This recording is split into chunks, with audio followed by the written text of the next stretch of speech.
बोलिए सद्गुरुदेव की, भक्त मंडली की, आज के आनंद की।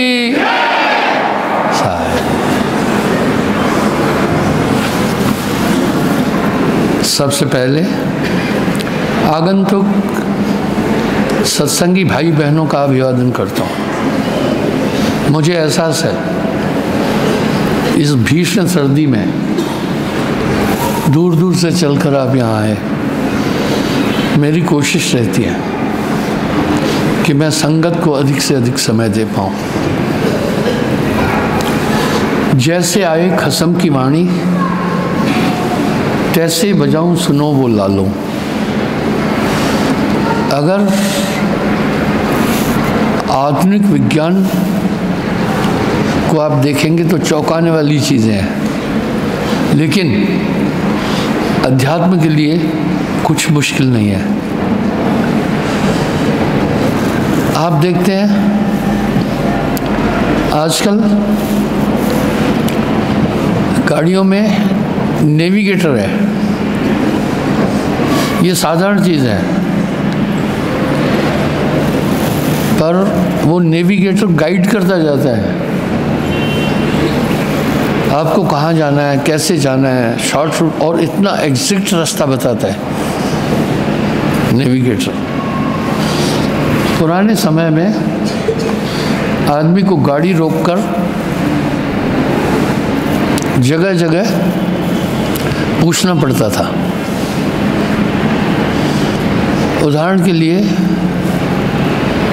1970 में मैं जब दिल्ली गया, नंद किशोर जी से थे, जो नंद किशोर परिचित थे मेरे, काशगिरी गली में जाना था मुझे। उस समय किराए पर स्कूटर भी चलते थे, अभी भी शायद चलते होंगे दिल्ली में। स्कूटर वाला मुझे कम से कम 1-1.5 घंटा कहाँ कहाँ घुमाया,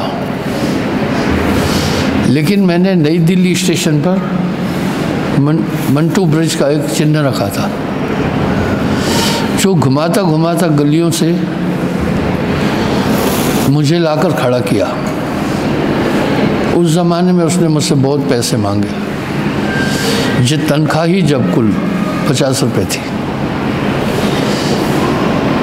उसने मुझसे 15 रुपये या 10 रुपये मांगे, ये बहुत बड़ी रकम थी। मेरी नज़र वहीं गई, मंटो ब्रिज, वहाँ से भी मुझे दिख रही थी। यानी मुझे जहाँ जाना था वो रेलवे स्टेशन से वॉक डिस्टेंस पर था, लेकिन वो मुझे 1.5-2 घंटे घुमाया। मैंने उससे पूछा, मैंने कहा भाई आपने मुझे कहाँ से उठाया था? बोला रेलवे स्टेशन से। मैं बोला यहाँ से रेलवे स्टेशन कितनी दूर है? बोला मीटर देख लो। वो जाना कि अनजान आदमी है, इसको दिल्ली की खबर नहीं है। मैं बोला ये मंटू ब्रिज है ना, 2 लहर मकानों की छोड़ करके दिल्ली थी, रेलवे स्टेशन था। देखो भ्रमित किया। मेरे ये उदाहरण देने का ये मतलब है, पल पल इस आत्मा को मन और माया भ्रमित करती है। दूसरा वहाँ क्या देखा, मैं किसी से भी पूछता था, मैंने कहा कुछ हिस्टोरिकल बिल्डिंग्स देखें, लाल किला देखते हैं, पर जिससे रास्ता पूछता था वो सुनता ही नहीं था। 2-3 आदमी से मैं पूछा, वो ऐसे चले गए अनसुनी करके। बाद में मैं एक आदमी के सामने ही खड़ा हो गया, उसको मैं जाने नहीं दिया। मैं कहा भाई क्या दिल्ली वालों की ये ट्रेडिशन है क्या, कोई आदमी रास्ता पूछे तो रास्ता नहीं बताते? बोला बाबूजी कहाँ से आए हो, पहली बार आए हो? मैं बोला हाँ। बोला दिल्ली घूमने बहुत लोग आते हैं, अगर यहाँ से दिल्ली का रास्ता मैं आपको बताऊंगा 10 चौराहे है। यहाँ से दिल्ली लाल किले जाना है तो 10 चौराहे हैं। फिर बताऊंगा बाएं मुड़ना, दाहिने मुड़ना, ये करना, आप कई सवाल पूछेंगे। आपसे निपट कर थोड़ा आगे जाऊंगा, एक और मिल जाएगा। मैं शाम तक घर नहीं पहुंच सकता, इसलिए दिल्ली में टूरिस्ट लोग ज़्यादा आते हैं, हम किसी को रास्ता बताते नहीं हैं, ये हमारी मजबूरी है। Very good. दुनिया के कई देशों में भ्रमण किया, वहाँ सिर्फ आपने बोलना house number 15, street number so and so, सीधा गाड़ी दरवाजे पर खड़ी होगी। नहीं तो पहले टैक्सी ड्राइवर भी बेचारे पूछते रहते थे कि फलानी गली कहाँ है। ये किसने कमाल किया? नेविगेटर। नेविगेटर को कौन गाइड कर रहा था? गूगल। गूगल कहाँ पर था? गूगल तो अमेरिका में है, लेकिन उसकी वेब्स और उसका संबंध नेविगेटर से स्थापित था। इसी तरह नानक देव जी क्या फरमा रहे हैं? जैसे आए खसम की वाणी, तैसे बजाऊं सुनो वो लालो। जैसे आए खसम की वाणी, तैसे बजाऊं सुनो वो लालो। अब खसम की वाणी न तो टेलीफोन है भाई, कहाँ से आएगी? जो ठेलुआ लोग हैं इसको मजाक समझेंगे। जब एक इंसान द्वारा बनाए हुए एक इंस्ट्रूमेंट से अमेरिका से बैठकर यहाँ गाइड कर रही है वो चीज़, तो अध्यात्म की शक्तियाँ तो अनूठी है, वो तो अनूठी है। इसी तरह जब इंसान एक पूर्ण गुरु से जुड़ता है, उसका एक लिंक जोड़ देते हैं वहाँ से, तब फिर भटकने की जगह नहीं होती है। शास्त्रों में ऐसे ही नहीं लिखा है, कोटिन चंदा उगही सूरज उगे हजार। करोड़ों चांद उग जाए, हजारों सूरज उग जाए, बिन सदगुरु नहीं चानना। चानना रोशनी को कहते हैं पंजाबी में। हृदय घोर अंधार, हाँ बहुत अंधकार होता है हृदय में। चाहे करोड़ों सूर्य चंद्रमा उग जाए, कितना भी विद्वान हो जाए, बिन सदगुरु नहीं जानना, हृदय प्रकाशित नहीं हो सकता। गूगल पूरे सिस्टम में, इसमें कंडीशन है एक, आप इंटरनेट से कनेक्ट हो जाओ तभी काम बनेगा। आप कनेक्ट हो जाओ ना। इसी तरह नामदान के बाद एक सत्ता से गुरु जोड़ देता है, उसी प्रक्रिया का नाम है नामदान। यहाँ साहब इसकी पुष्टि अपनी वाणी में बेहतरीन तरीके से कर रहे हैं। गुरु समरथ जैन सरखड़ी, कमी काहत है ना है,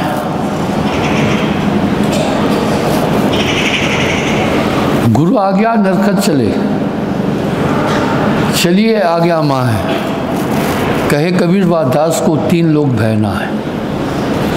लेकिन ऐसा है,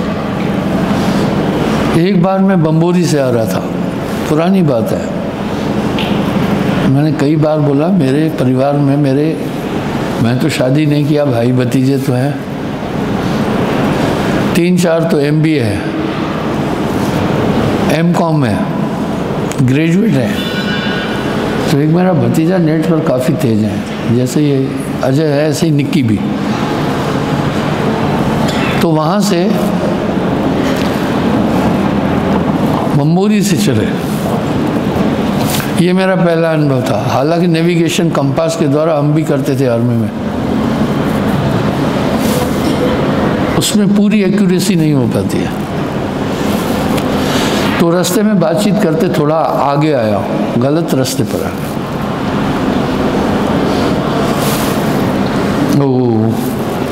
नेविगेटर ने उसको कहा stop, go back, stop, go back. मैंने कहा पीछे नहीं, चलो देखते हैं, आगे से भी एक रास्ता है, उससे मुड़कर भोपाल की तरफ चलते हैं। वो बार बार अलर्ट कर रहा है नेविगेटर को, go back, you are wrong. जब हम नहीं माने आगे जाते गए, उसने कहा ओके, यहाँ से ½ किलोमीटर आगे जाने के बाद you have to turn to left side. अजी ठीक है, गए ½ किलोमीटर आगे जाने के बाद लेफ्ट साइड, और वो गाइड करता है, उसी गलत रास्ते से हम चल पड़े थे। तभी भी वो लाकर मुख्य रोड पर 15-20 किलोमीटर चलने के बाद पहुंचा दिया था। नानक देव जी ऐसे ही नहीं फरमा रहे हैं, जैसे आए खसम की वाणी, तैसे बजाऊं सुनो वो लालो। मैं संगत से एक प्रार्थना करता हूँ, सुबह उठ कर के गुरु का ध्यान करके प्रार्थना करना है, हे प्रभु जो तुम बुलवाओगे मैं वही बोलूँगा, जो तुम करवाओगे मैं वही करूँगा, जो तुम दिखाओगे वही दिखूँगा, जो तुम सोचवाओगे वही सोचूंगा। मैं संसार में रह रहा हूँ, इसलिए नाना कार्यों में मैं उलझ सकता हूँ। हो सकता है मैं आपका सुमरण नहीं कर पाऊँ चाहकर भी, इसलिए आज की मेरी पूरी स्वांसाएं आपके चरणों में समर्पित।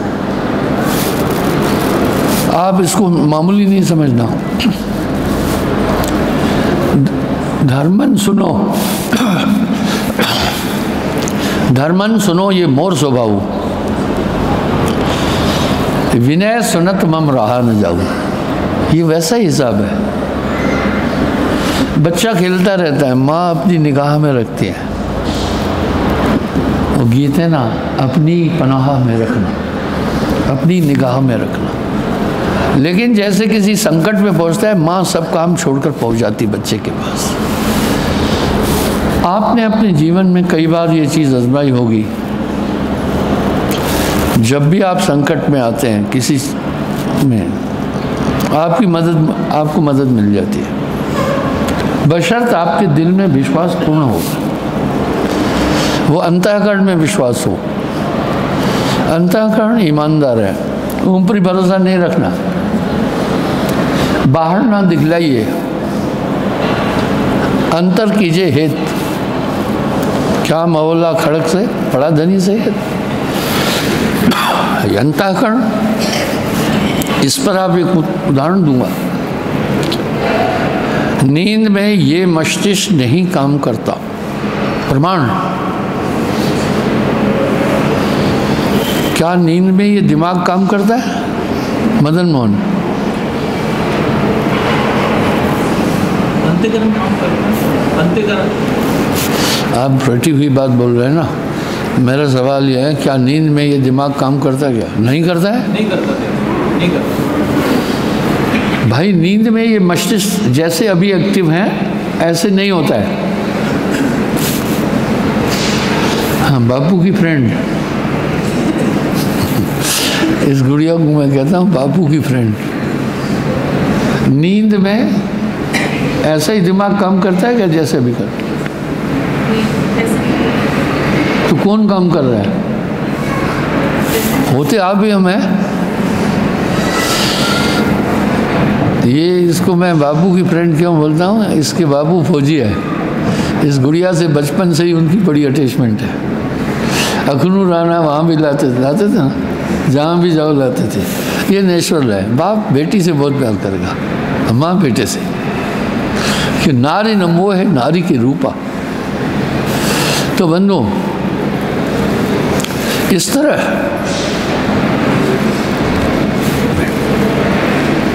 एक आदमी आया मेरे पास। अब जब प्रसंग उठेंगे तो प्रमाण देने पड़ेंगे। हो सकता है कभी आपने सुना हो, इसी दृष्टांत देना पड़ता है, प्रमाण देने पड़ते हैं, उदाहरण देने पड़ते हैं। यहीं पर राम जी ने अपने गुरु वशिष्ठ जी को टोका था, कहा गुरुदेव जब भी मैं कोई प्रश्न पूछता हूँ उसका उत्तर देने के लिए आप कई उदाहरणों की तरफ ले जाते हैं मुझे। बोला हाँ राम, सोने को परखने की कसौटी है और हीरे को परखने के लिए घन है। इस तरह सत्य असत्य का निर्णय प्रमाण द्वारा ही होता है, तुम ऊबो नहीं। जब भी हम किसी जटिल को, शब्द को, विषय को बोले तो कुछ हम बाहरी और साधारण से शब्दों का प्रयोग करके कोई उदाहरण नहीं दे देते हैं। वो उदाहरण देने की प्रासंगिकता क्या है? ताकि हम उस जटिल को सरल करके सामने रखें। तो वो मुझे आकर बोला गुरुजी मैं नींद में मांस खा लेता हूँ। जब मैं मांस खा लेता हूँ तो मुझे जागने के बाद बड़ा दुख होता है। अब समस्या का हल बताना है उसे, उसको ये समस्या है। अब यहाँ साहब एक बात क्या करे, जागत सोवत धर धर मारे। ये मन हर अवस्था में आपके पीछे है, आपको भ्रमित करेगा। अब वो बेचारा मुझसे हल मांग रहा है। बोला मैं ऐसे तो नहीं खा रहा हूँ, मैं आपको बताना चाहता हूँ कि अंतःकरण क्या है, दिल क्या है। कहते हैं ना दिल में नहीं रखना और दिल से प्यार करना, बोल रहे हैं हम सब।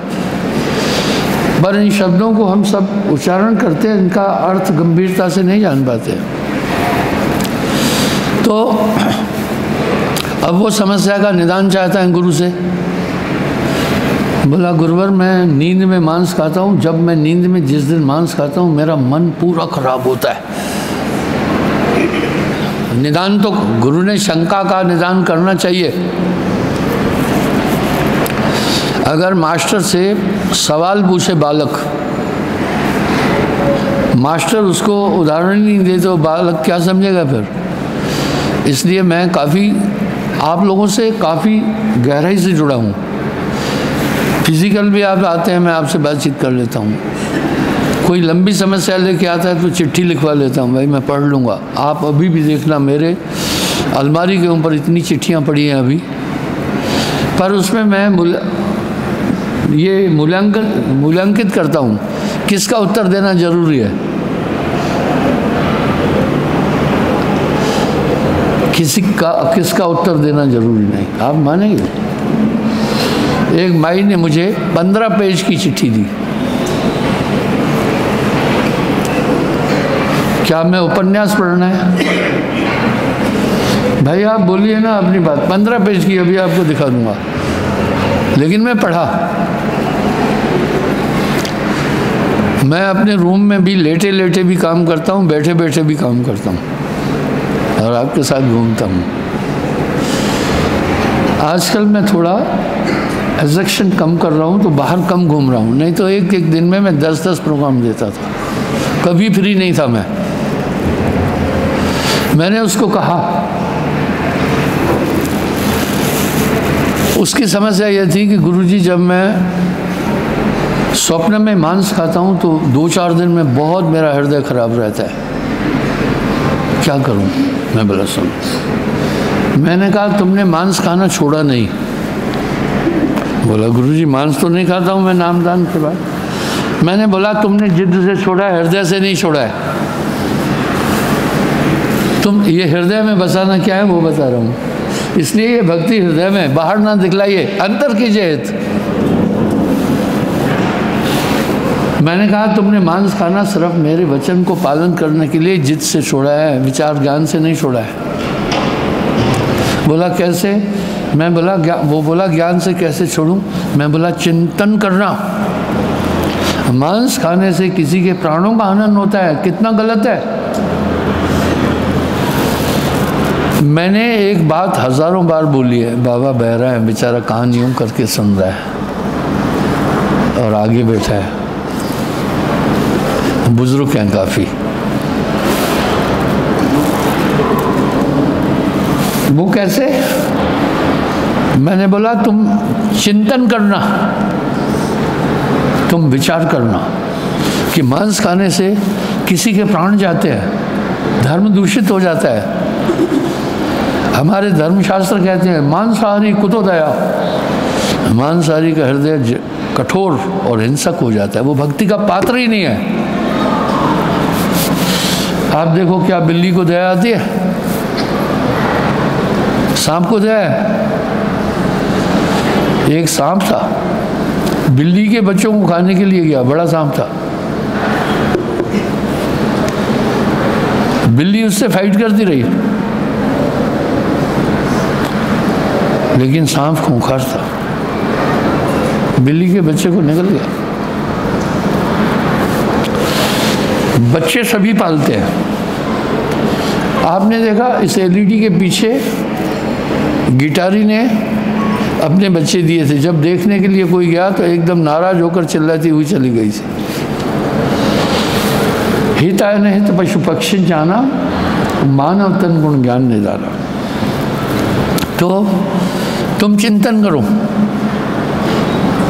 जब आप मैंने अष्टांग योग पर 32 पर्व, हर एक अष्टांग है, सत्य है, विचार है, शील है, प्रेम है, ज्ञान है, त्याग है, निर्वैरता है, हर एक के 4-4 पहलू है, 800 के 32। तो 32 चीज़ों पर मैंने बातचीत की है कि भक्ति स्वतंत्र सकल गुण खानी, बिन सत्संग न पाव है प्राणी। इसलिए ज्ञान, विवेक, विचार आदि ये मोक्ष के द्वारपाल है, आपको वहाँ तक ले जाएंगे। जैसे काम, क्रोध, लोभ, मोह, अहंकार आप हानिकारक है, आपको भ्रमित करते हैं संसार में, इस तरह विष अमृत रहत एक संगा, मलयाग्र में रहत भुजंगा। मैंने कहा तुम विचार से छोड़ना। इसका एक उदाहरण देता हूँ। इसके बच्चे हैं वहाँ, देखो फाइट कर रही है इससे, देखो इन बच्चों को खाना चाहता है। ये मासूम को पता ही नहीं है कि ये मुझे मारेगी, देखो चुपचाप खड़ा हुआ है। इसलिए बच्चों पर, वृद्ध पर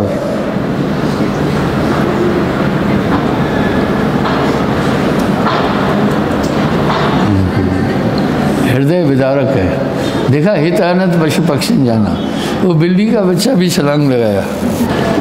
ऑफेंसिव और डिफेंसिव मेसर्स सबके अंदर है। तो इस तरह अगर आप किसी के बच्चे को मार रहे हैं, महापाप है इस धर्म में। इसके सिद्धांत ही 2 हैं, अहिंसा और सत्य। धर्म में जन्म लेने से धर्मिष्ठ नहीं होता है।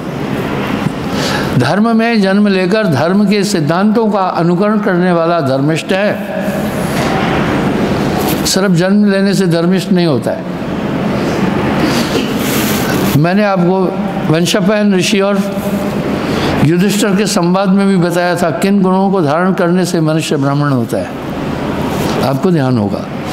तो मैंने उस सज्जन से कहा, मैंने कहा भाई तुमने मांस खाना ऊपर से छोड़ा है, दिल से नहीं छोड़ा है। दिल से बोला कैसे? विचार करके हृदय में बिठाओ। हृदय में कैसे बिठाएं? किसी आदमी ने आपका अनहित किया, आपका अपमान किया, आपको चोट पहुंचाई, आपका नुकसान किया, तो आप उसको समझते हैं, सोचते हैं कि इस इंसान ने मेरा अनहित किया, मेरा नुकसान किया, मुझे कष्ट दिया।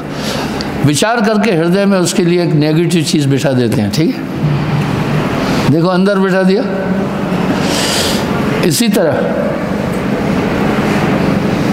कोई आदमी आपका हित किया, आपकी मदद किया, आपका भला किया, आप विचार करके हृदय में उसके लिए एक छवि बनाते हैं कि इस इंसान ने मेरे साथ परमार्थ किया, देखो उसके लिए पॉजिटिव हो जाते हैं।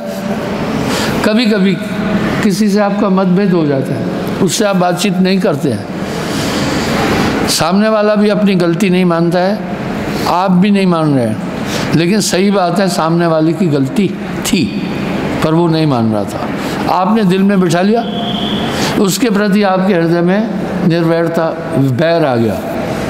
लेकिन आगे चलकर अगर वो आदमी आपको पास आकर कहता है, भाई मुझसे वो गलती हुई थी, आप मुझे माफ़ करो, ये बात दिल से निकाल दो। इसका मतलब है दिल से निकाला भी जाता है, दिल में रखा भी जाता है। अब वो क्या सोचता है, दिल से कैसे निकालता है? दिल में था, ये उम्र भर दिल में रहना था, अब दिल में कैसे निकाला? उसने सोचा चलो इसने गलती की, आज ये गलती का एहसास कर रहा है, ठीक है बोलते, तो वह मैंने से ख़त्म हो गया ना। यह है दिल में रखना। दूसरा उदाहरण देता हूँ। मैंने आपसे एक बात कही कि निद्रावस्था में अंतःकरण काम करता है, ये ईमानदार है। आप नींद में जो काम कर रहे हैं उस काम को करने के बीज आपके अंदर है, पर आपने उसको विचार से दबाया हुआ है। ये ठीक वैसा ही एक ज्योतिष आया, बहुत प्रसिद्ध था।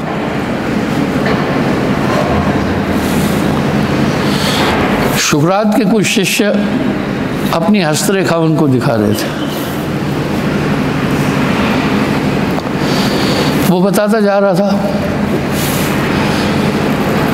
शिष्यों ने सोचा कि इसको बताते नहीं हैं, गुरुजी का भी हाथ दिखवाते हैं।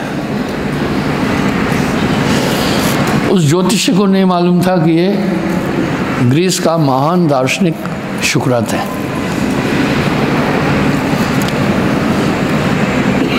उसको वहाँ ले गए, उसने शुक्रात का हाथ देखा, बोला ये इंसान बहुत कपटी इंसान है, हस्तरेखा के अनुसार इसमें बहुत छल है, ये इंसान झूठा है, ये इंसान ठग है। ओवरऑल उस ज्योतिषी ने कहा ऐसा गंदा हाथ पहले कभी नहीं देखा, ये बहुत गंदा इंसान है। शुक्रात के शिष्य लाठी डंडे लेकर उसको मारने के लिए खड़े हो गए। शुक्रात ने कहा रुको, ये सच बोल रहा है, ये सच बोल रहा है।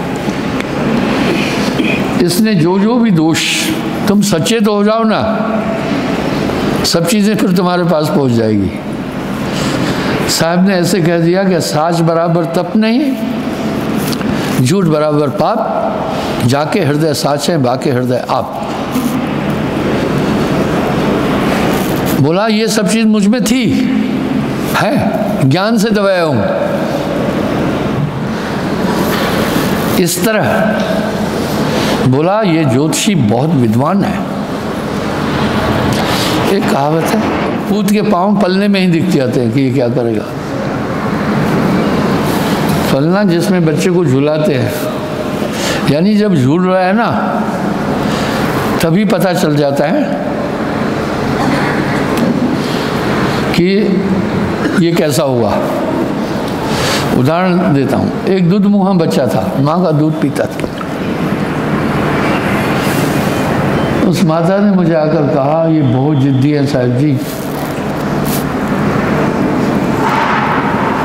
मैं बोला कैसे? बोला कभी कभी इसको मैं दूध पिलाने में लेट हो जाती हूँ, बाद में ये इतना गुस्सा होता है फिर दूध नहीं पीता है। देखो इतने में भी था ना।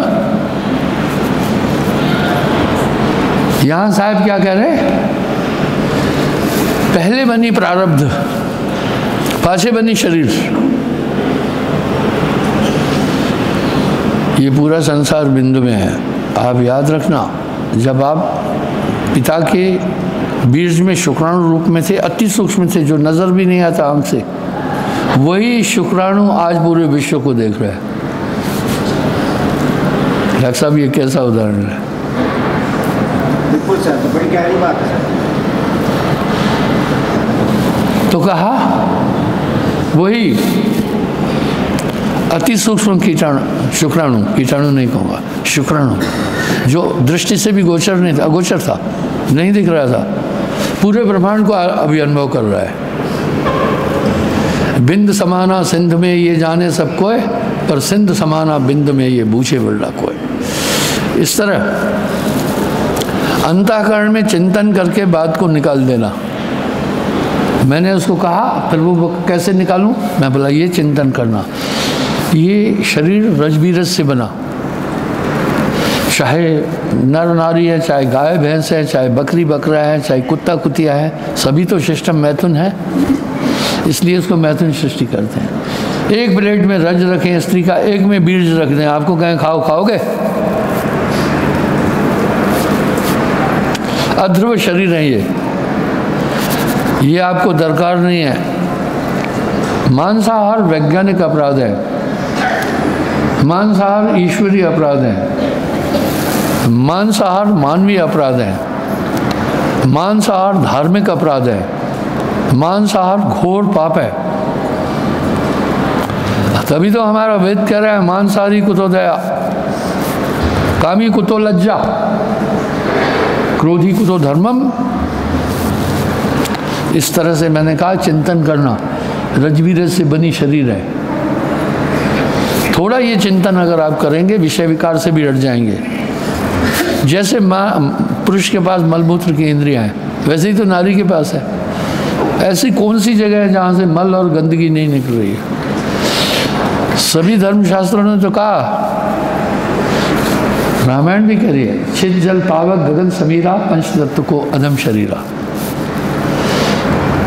ये जब आप पूरा टटोलोगे तो आपको धीरे धीरे वैराग्य भी होता जाएगा, ठीक है। और साहब वाणी में कहते हैं, जब तलक विषयों से ये दिल दूर हो जाता नहीं, तब तलक साधक बेचारा चैन सुख पाता नहीं। कर नहीं सकता है जो एकाग्र अपनी वृत्तियां, उसको सपने में भी परमात्मा नजर आता नहीं। इस तरह बंधुओं, आप जब विचार करेंगे तो भूल से भी आप मांस नहीं खाएंगे। विवेक करो, तुम मांस को अंदर से छोड़ दो खाना, फिर नींद में भी ठुकराओगे। उदाहरण, जागृत निद्रावस्था में ज़्यादा डिफरेंस नहीं है। जिन चीज़ों से आप अभी भी डर रहे हैं, नींद में भी डरते हो। जिन चीज़ों को अभी भी ग्रहणीय मान रहे हो, नींद में भी मान रहे हो। पर निद्रा में अंतःकरण काम करता है। इसलिए बंधुओं, इस एक चीज़ को अपने दिमाग में सेट करके रखना, हृदय से। भक्ति का भी ये सिद्धांत है, अंदर से पकड़ लेना। फिर मैं निद्रावस्था का उदाहरण देता हूँ। हरिश्चंद्र ने विश्वामित्र को राज्य दान निद्रा में दिया था, जागृत अवस्था में नहीं दिया था। हरिश्चंद्र महान सत्यवान थे। उन्होंने कहा, सुबह उठकर अपने मंत्रीवर से कहा, हे मंत्रीवर, मुझे इस सिंहासन पर बैठने का अभी अधिकार नहीं है। बोला, वो क्यों? इसी हरिश्चंद्र की 64वीं पौड़ी पर ही राम जी है।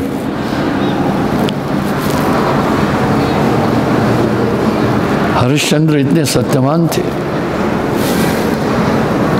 कहा, मुझे इस सिंहासन पर बैठने का अधिकार नहीं है। बोला, क्यों? बोला, स्वप्न में मैंने ये दान दे दिया। मंत्रीवर ने कहा, राजन, स्वप्न तो स्वप्न है। बोला, नहीं।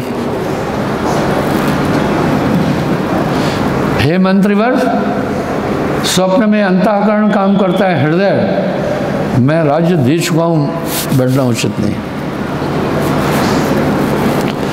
इस तरह स्वप्न में अंतःकरण काम करता है। आपके शरीर की अवस्थाएं बदलती रहती है। ऐसे ही कहा गया, जागृत, स्वप्न, सुसुप्ति, तुरिया, तुरियातीत। आप इतनी अवस्थाओं से घूमते हैं। स्वप्न अवस्था में ये कोशिकाएं काम नहीं करती हैं जो अभी कर रही है, ये सुप्त हो जाती है। निद्रावस्था में कंठ के पास से आदमी, एक सूक्ष्म नाड़ी है, उसमें चला जाता है, वो वहाँ चला जाता है, वो काम करने लगती है। अभी से चेतना कुंद हो जाती है। देखो बच्चों में छल नहीं है, पर ये मत सोचना कि बच्चों में चालाकी नहीं है। थोड़ा थोड़ा जैसे बढ़ेगा, उदाहरण देता हूँ, ये सुकृत मेरे कमरे में आता, जिद करता है कि ऊपर दुकान से मुझे गाड़ी लेनी है।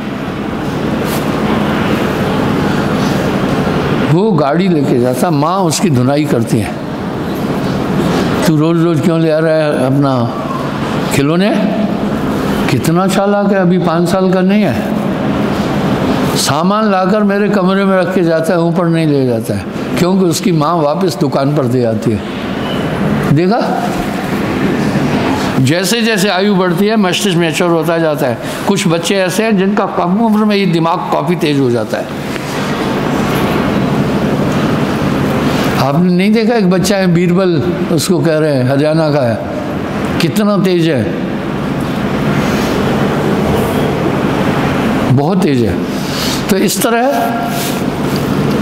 आप जब सुसुप्ति में पहुंच जाते हैं तो नाभि क्षेत्र में पहुंच जाते हैं, वहां अभी से 1000 गुना कम ज्ञान है। जब ये आपका कंसंट्रेशन, भाई जब धुंध थी तो आपका विजन तो ठीक था, लेकिन सामने का परिदृश्य ठीक नहीं था, इसलिए आप कम देख रहे थे। अभी धुंध थोड़ी छट रही है तो आप देख रहे हैं। सुबह न्यूज़ में सुना दिल्ली में विजिबिलिटी 0 डिस्टेंस थी, यानी 5 गज पर भी आदमी नहीं दिख रहा था। इस तरह अभी मस्तिष्क की कोशिकाएं, मस्तिष्क थोड़ा बाकी शरीर के अंगों से चेतन है, और स्वप्न में कंठ में आ जाती हैं जीव, और सुसुप्ति में नाभि में पहुंच जाता है। सुसुप्ति में नाभि में 1000 गुना कम अभी से ज्ञान है, और स्वप्न में अभी से 16 गुना कम ज्ञान है। जागृत में चक्षण में वासा आज्ञा चक्र, और तुर्यावस्था में ये आज्ञा चक्र के ऊपर स्थित हो जाता है। अभी से 1000 गुना ज़्यादा ज्ञान हो जाता है।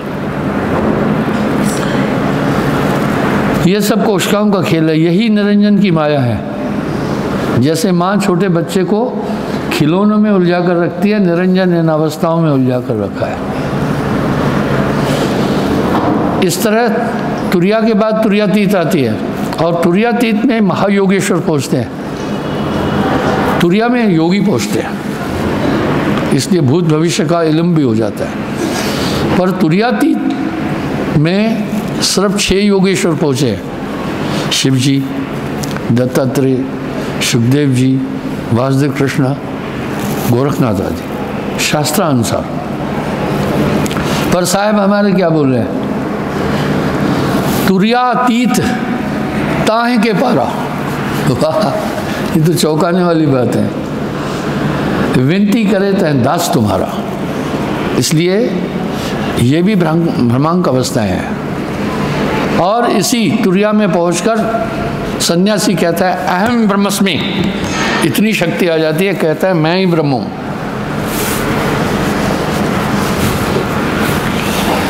बंधु, अब साहब क्या कह रहे हैं, ये सभी अवस्थाएं मन की है, इनसे परे, और ये सब शरीर सूक्ष्म स्थूल आदि ये सब मन के शरीर है। जैसे जेल में जो दुर्दांत खतरनाक अपराधी है उसको बेड़ियों में रखते हैं ताकि भाग नहीं सके। कुछ लोग जेल से भाग भी जाते हैं, और जो उससे भी दुर्दांत है गलकट्ठे में रखते हैं, गले में लकड़ी, दोनों बाजू यूं करके रखते हैं, हमला नहीं कर सके।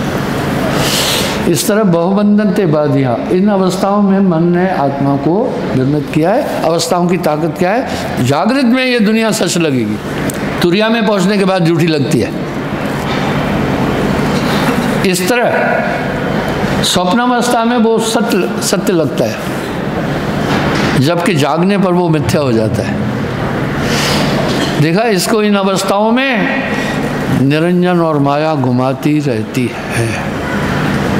तो बंधुओं, जब वो एक ऐसी अद्भुत सत्ता से जुड़ने की बात कर रहे हैं, लोग इसकी व्याख्या नहीं दे पा रहे हैं। समस्या क्या आई है, कुछ कबीर पंथ में लोग हैं, डफली उठाई, 2-4 भजन गाए और गुरुवाई करना शुरू कर देते हैं। अंधा आगुआ तह पुरमाही, बहु अंधे तह पाछे जाई। अंधे को अंधा मिले तो राह बतावे कौन, बंधे को बंधा मिले तो गांठ छुड़ावे कौन। शरीर अधम है, इसकी वृत्तियां बड़ी खराब है। ऐसे ही नहीं कह दिया, छित जल पावक गगन समीरा, पंच तत्व को अधम शरीर। कैसी वृत्तियां हैं मैं बताता हूँ, समझना। आप इस शरीर में क्या भूख को रोक पाओगे? खाओगे कि नहीं? कौन कर रहा है विवश? अग्नि तत्व के कारण। क्या पानी पीना बंद कर दोगे? कौन कर रहा है ये? अग्नि तत्व। क्या सोना बंद करोगे? कौन कर रहा है ये? अग्नि तत्व। इसी प्रकार से जल तत्व की वृत्ति कैसे रोकोगे? नहीं रोक पाओगे ऐसे।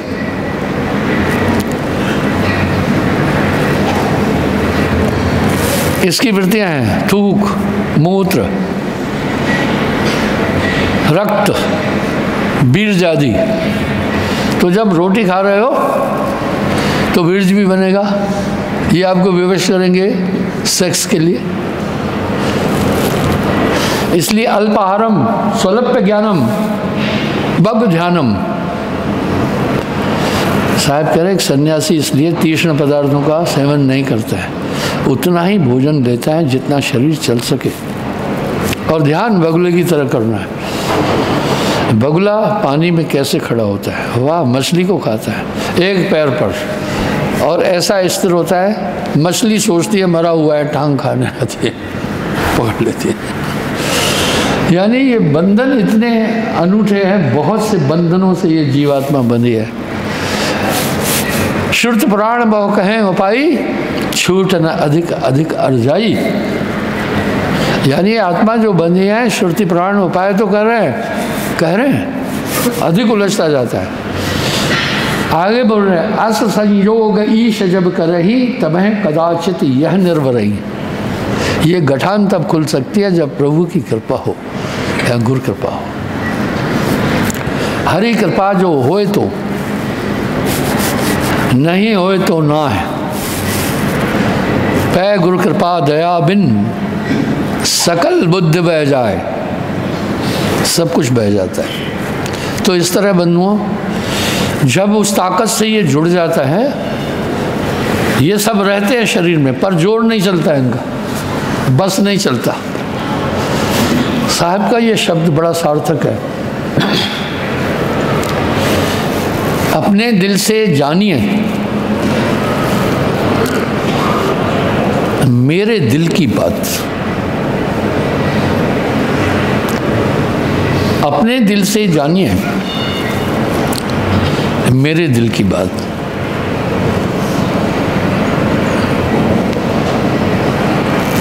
कितने जटिल बंधनों में ये बंधा है कि बल छूटे आपने।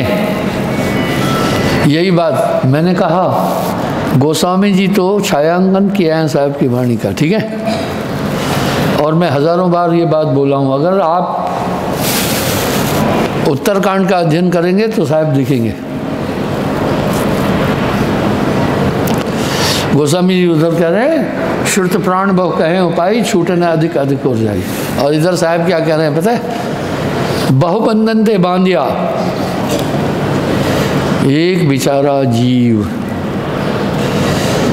जीव बेचारा क्या करे जो न छुड़ही है पीर। कितने तपसी तप कर डाले हमारे पूर्व ऋषि मुनि थे। काया डारी गारा, काया को भी गला दिया।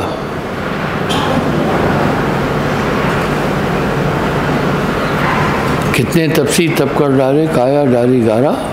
ग्रह छोड़, अरे घर छोड़कर जंगल में बसे, तेऊ न हो पारा, तभी भी पार नहीं हो सके। ग्रह तज, बसे कंदरा में। घर छोड़कर कंदराएं कहते हैं गुफाओं को, नारी बसे ताके ही में। बोला नारी निकली कहाँ, वो तो अंदर बसी हुई है, उसका अट्रैक्शन तो अंदर में बसा हुआ है, चाहे तू पहाड़ों में रहे चाहे गुफाओं में रहे। गजब कर दिया है साहब ने, ठीक है। नारी बसे जियके ही में, चाहे बसो चाहे कंदरा आदि गुफाओं में। ये बहुबंधन थे बांधिया, एक बेचारा जीव बेचारा क्या करे, जो न छुड़ावे पी। समय समय पर जब साहिब इस संसार में आए, हर युग में बड़े बड़े धुरंधरों को पहले ज्ञान दिया।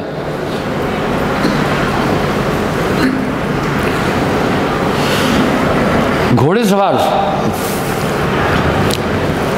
घोड़े पर तो सवारी कर लेते हैं लोग, हाथी भी ऐसा है, बड़े सीधे होते हैं। बचपन में भी देखा, हाथी को आदमी के पास सूंड करता है, देखा इंसान कैसा शातिर है, हाथियों को भी भीख मांगना सिखाता है, शेरों को नचाता है, भालुओं से गाड़ियां चलाता है, शेर को आग के गोले से चक्कर लगवाता है। तो वो यूं करे, पैसा दे, वो मालिक को ऊपर पैसे देता है, फिर उसके सर पे हाथ रखता है, आशीर्वाद भी दे।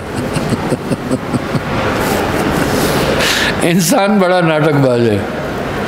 तभी तो साहब कह रहे नर पर नहीं प्रतीत हमारी। बोला इस काली खोपड़ी वाले इंसान पर मुझे यकीन नहीं है। साहब ने दोनों पहलुओं को छुआ है। इस तरह बंधुओं, आज के प्रवचन का सार यह है कि जब नेविगेटर आपको गाइड करता चलता है तो आप गंतव्य तक पहुंच जाते हैं। नाम भरोसे जाएगो। नाम एक अद्भुत चेतन सत्ता है।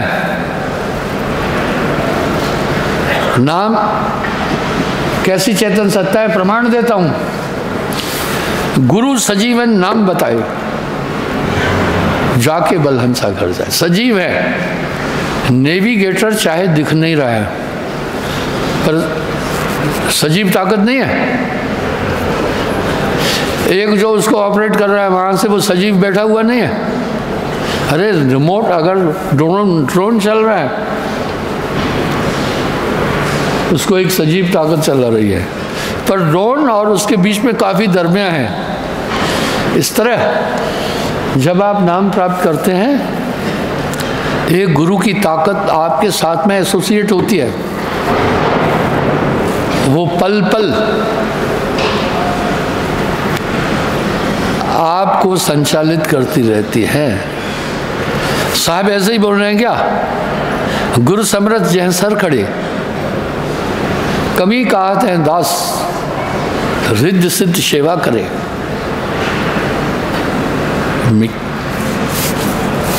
मुक्ति ने छोड़े आस।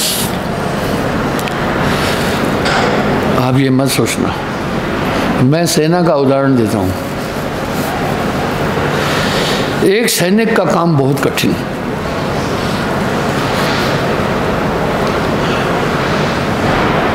सैनिक का काम बहुत कठिन।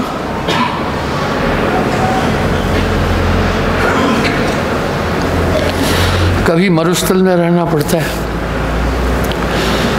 कभी बर्फीले एरिया में रहना पड़ता है, कभी जंगलों में रहना पड़ता है। नॉर्थ ईस्ट में जहाँ सांप और जोके हैं, बातें करने से नहीं, फिजिकल देखने से पता चलता है। कभी पहाड़ों में रहना पड़ता है। उसको सुविधाएं दी है,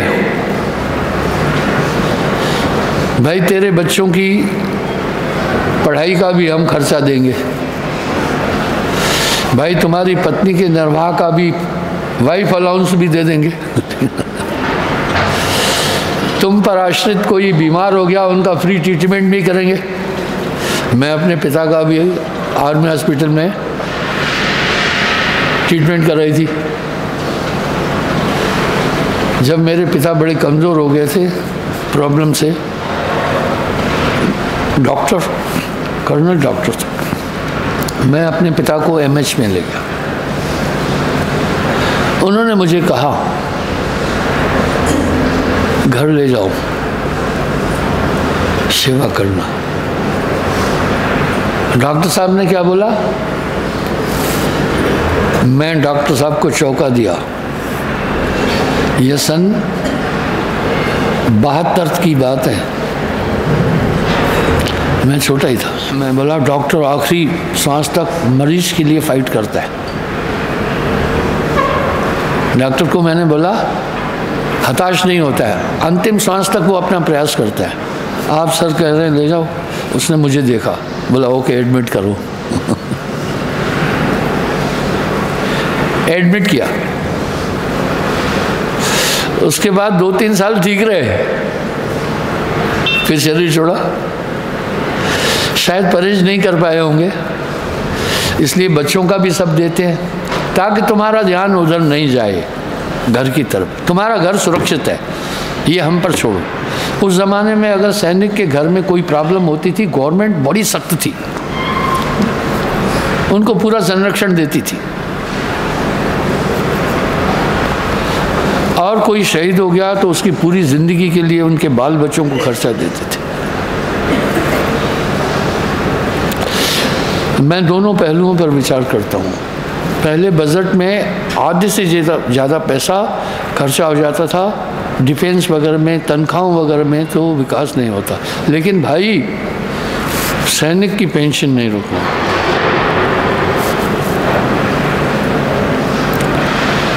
सैनिक निश्चिंत होता है बॉर्डर पर। मैं मर भी गया तो मेरी पेंशन मेरी बीवी को मिलेगी, मेरे बच्चों की देखभाल होगी। जब उसका ये आधार छूट जाएगा ना तो थोड़ा सा ठीक नहीं है।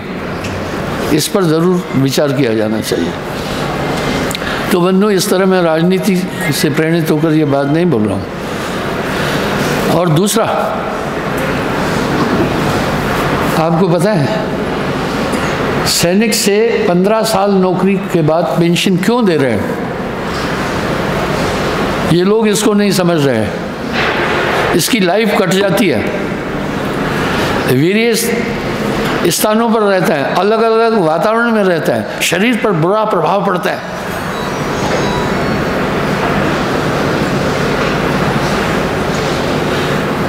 शरीर पर एक बैड इफेक्ट पड़ता है। वो एक ऐसा असर पड़ता है शरीर पर, ठीक वैसा ही सेना में जो खच्चर होते हैं जब काम के नहीं रहते तो उनको साइड कर देते हैं। इसी तरह सैनिक दुर्गम स्थानों पर नौकरी करता है, वहां लाइफ कटती है। आप समझ रहे होंगे। मैं एक छोटा उदाहरण देता हूँ। मैं ये नहीं कह रहा हूँ आपको कि मैं कोई हीमैन हूँ, नहीं नहीं नहीं। बचपन से ही योगा में मेरा ध्यान था, तंदुरुस्त रहना चाहता था मैं। वो सिलसिला आज भी है, प्रॉब्लम नहीं होती हो जाती है। जब मैं लद्दाख में रहा और नॉर्थ ईस्ट मिजोरम में रहा, मेरे शरीर पर असर पड़ा। एक छोटा उदाहरण दूंगा उसका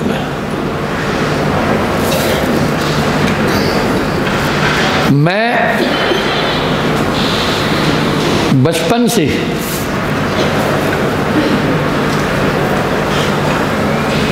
अजय, मेरा एक वो सबसे छोटी उम्र वाला फोटो दिखाना। आप देखो मेरे बाल कितने घने थे, कितने कितने घने थे, आप देख रहे हो। आप कहेंगे उम्र के अनुसार ऐसा हो जाता, नहीं।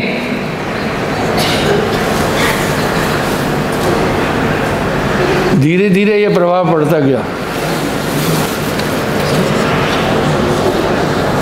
इतने थोड़े कम हो गए ना। अभी देखो मिजोरम में जब मैं स्नान किया, तेलोवत पानी है, आप मानेंगे साबुन लगाने के बाद बालों का गुच्छा हाथ में आ जाता था। तो क्रिटिकल लाइफ नहीं है। फिर आगे से गोली और बम चल रहे, वो सीना तान कर जा रहा है, ये कोई मामूली खेल है क्या? अब इसमें भी देखिए, अब देखिए, आप मुझे इसमें पहचान भी नहीं पाएंगे, पहचानोगे क्या? और जल्दी इफेक्ट पड़ता है बॉडी पर। ये मैं कोई ये नहीं बता रहा हूँ, लेकिन मैं सेहत का बहुत ध्यान रखता था। क्यों? तुलसी धन नाम शरीर ही ले। ये नहीं कि पाउडर साउडर क्रीम प्रीम लगा कर या बाल काले पीले, कभी नहीं किया। जो बड़े अवस्था त्यों पे शरीर ऐसी कठिन कठिन स्थितियों में वेरियस जगहों पर जाता है तो उसके शरीर पर बहुत प्रतिकूल असर पड़ जाता है। उदाहरण के लिए, बर्फ में रहने से आदमी की मेमोरी पर असर पड़ता है, मेंटली डिस्टर्बेंस हो जाते हैं, वहाँ चिलबिलिंग होती है, कई बीमारी होती है, और कभी कभी वो हाथ नीले हाथ काटने पड़ते हैं। इतनी कठिनाई में कोई रहना पसंद नहीं करेगा, ठीक है। इसलिए शूरवीरों का मंत्र है, कायरों का नहीं है। आइए वापस अपने पॉइंट पर आता हूँ। आप अनुभव करते होंगे कि नाम दान के बाद आपके साथ एक ताकत काम कर रही है, वो कनेक्ट हो गए आप। अरे भाई, मेरा भाई ऐसे ही कह रहे हैं क्या? सदगुरु मोहिदीनी अजब जड़ी, सो जड़ी में अति प्रहलागी, अमृत रस से भरी, 5 नाग 25 नागनी, सूंगत तुरंत मरी। वो एक नाम की ताकत को मीरा भाई कह रही है। इसलिए काफी संत पहले सरगुण में थे, बाद में साहिब के संपर्क में आने के बाद अध्यात्म में आए। तो इस प्रकार से आपको जब वो ताकत ऑपरेट करती चलेगी, पक्का रेज आएगी, ये मत करना, ये गलत है, तुम नहीं करना, और पूरी गाइड करेगी वो ताकत। जब नेविगेटर आपके साथ है फिर गलत नहीं चलना है, ठीक है। जब भी आप गलती करने जाते हैं अलार्म बजता है, ये गलत हो रहा है, और बहुत वो वेब आती है। जो इसको एहसास कर चुके हैं हाथ खड़ा करना। झूठ बोलने जाओगे तभी भी वो ताकत आपको बोलेगी रॉन्ग है। अरे अंधे का पाँव अगर भाई गंदगी में पड़ गया तो कोई दोष नहीं है, आंख वाले का पड़ा तो सब यही कहेंगे देखा क्यों नहीं। अभी जान जान नर करे डिठाई, बूढ़ा जाए था न पाई। तो वो संकेत आपको मिलेंगे, क्या उचित है, क्या अनुचित है, क्या कृत है, क्या आकृत है। कितनी बड़ी ताकत आपके साथ हो गई। नानक देव जी ऐसे ही फरमा दिए क्या, जैसे आए कसम की वाणी तैसे बजाऊं सुनो वो लालो। इस तरह जब उसमें कंसंट्रेट होकर के प्रार्थना करता है, जो बुलवाओगे वही बोलूँगा, फिर वहीं से वेब्स आएगी, ठीक है। इसलिए उनके महापुरुषों के वाक्य को ब्रह्म वाक्य के रूप में माना जाता है। और साहब भी कह रहे हैं, गुरु आज्ञाते आवही, गुरु आज्ञाते जाए, कहे कबीरता दास को 3 लोक डरना है। क्षमा चाहता हूँ, मैं कल फिर हाजिर हो जाऊंगा। बोलिए सद्गुरुदेव की।